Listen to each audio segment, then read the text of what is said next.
Hey kiddos and parents, welcome to Module 2, Part 2. What do the terms spelling and punctuation mean with kindergarten writing? This is an important subject for us to talk about because the learning coaches, our parents, think that spelling and punctuation means something else than it really means in kindergarten. So we want to take a minute to make sure that we are all on the same page with what we're looking for with spelling and punctuation. In kindergarten, spelling means that the kids can read their own writing. So when they post their writing or share their writing, they can read the symbols that they put on that paper. Those symbols and strings of letters make sense to them. They remember what they wrote. We are also looking that students can write the letters for the sounds that they hear. This tells us where they are in their spelling development. Are they just looking at the first sound? Are they looking at the first sound and the last sound? Are they catching the vowels and the blends? So one way for students to think about how to write their stories is when they say their words, they need to say it like a turtle, stretch it like a snake, and then write the sounds that you hear. Another thing that students can do is they can use the word wall. But here's the catch. I can't tell you which word it is. I want you to use your snap words. So if you know you're using the word like, I want you to find the word like on your word wall.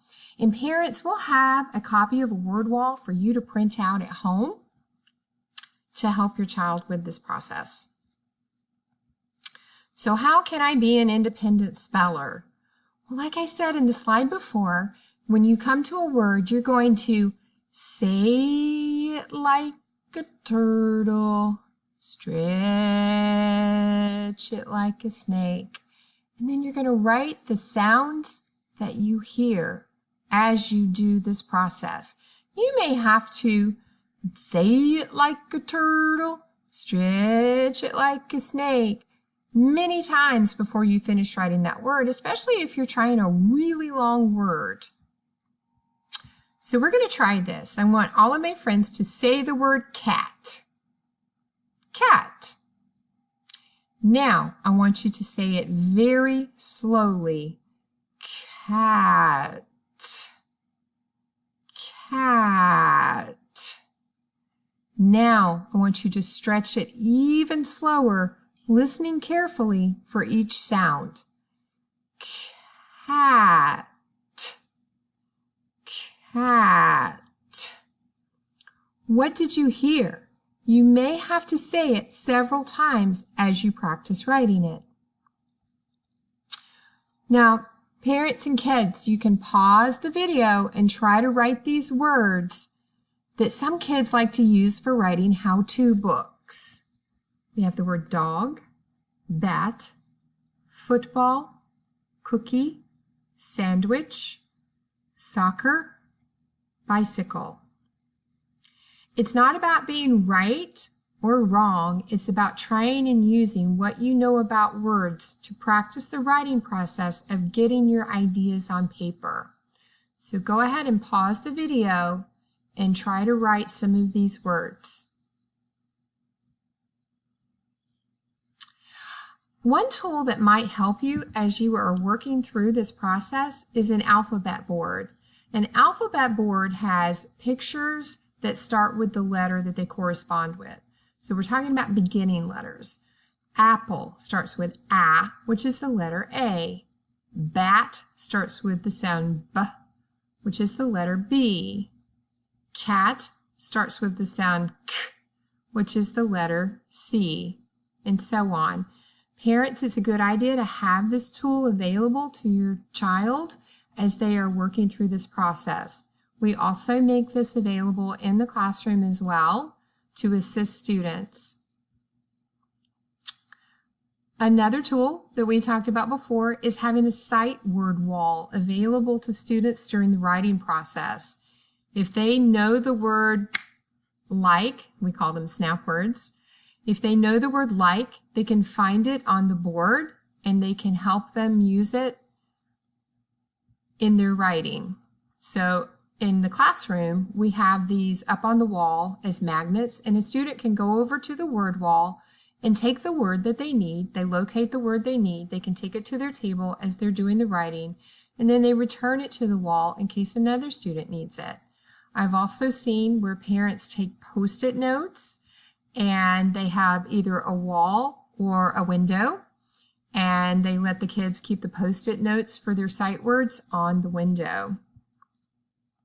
What does it look like when I sound out my words and use the word wall? Well, this friend was writing a story about tacos. She starts, "Hey, would you like to make your own tacos?" She sounded out the word tacos. She sounded out hey, would. I can tell she knows the beginning, the ending, and is understanding the concepts of vowels. She apparently used, or may have already known, the word you. So she may have used her word wall to help her find the word you, find the word like, find the word to, and then she used what she knew about letters to make the word make. And I am so proud of this friend for sounding out the word first. First, you get some cheese out of the, oh, she didn't let this word stop her. She said refrigerator. Refrigerator. She probably had to see this 5 or 6 times, saying it like a turtle and stretching it like a snake. Next, you get the salsa and spoon and put it in the jar and scoop it up and put it in a bowl. Then we have the term punctuation. Punctuation in kindergarten talks about putting spaces in between your words. It talks about putting a capital at the beginning of your name, followed by lowercase. And it also talks about when you use an uppercase letter and when you use a lowercase letter. Miss Dallas can start her name with a capital letter followed by lowercase. I can use uppercase ABC and lowercase ABC correctly. I can use a capital letter at the beginning of every sentence. What does it look like when I use spaces in capital and lowercase letters? This friend used a capital letter at the beginning of her sentence.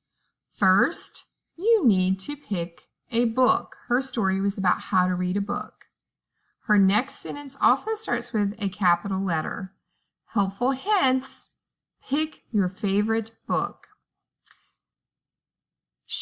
At first she did a lowercase h, and then she went back with her editing pen when she read it a second time and corrected that to a capital H.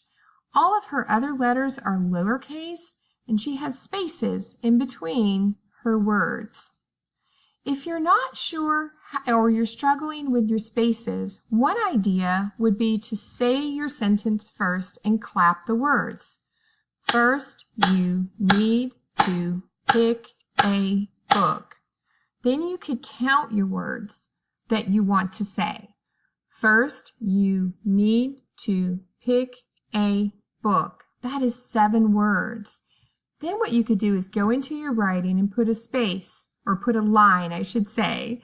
Put a line under each word you want to say.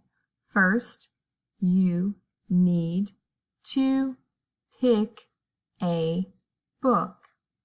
This would make sure that you are leaving the spaces in between each word. The other thing you could use, friends, is you could use your finger or a popsicle stick, something to make sure that you are putting the spaces in between each word. If we run all the words together, it makes it a lot harder for us to remember what we wrote. The other thing I want you to remember, friends, is that if you don't get it the first time, when you go back and you edit your work or you look at your work again, you can take a different color pen and make that correction. You can make the correction for the word next. She had a lowercase n and she went back and corrected it into a capital N. Next, you need to open a book. Helpful hints: make sure you open to the first page. Last, you need to read it. Make sure you have fun. This friend used appropriate use of capital letters, lowercase letters, and spaces. When she didn't, she went back and made the corrections that she needed to make. One thing to remember, kids, don't give up. Writers don't give up just because they don't know how to spell something. They use what they know and they try their best. They write the book they want to write even if they don't know how to spell the word. Just like our friend who wrote the big word refrigerator, she probably had to say that word 5 or 6 times as she tried to make sure she got each sound that she heard in the word refrigerator. And friends, remember, keep writing and make sure you're having fun as you're doing your writing.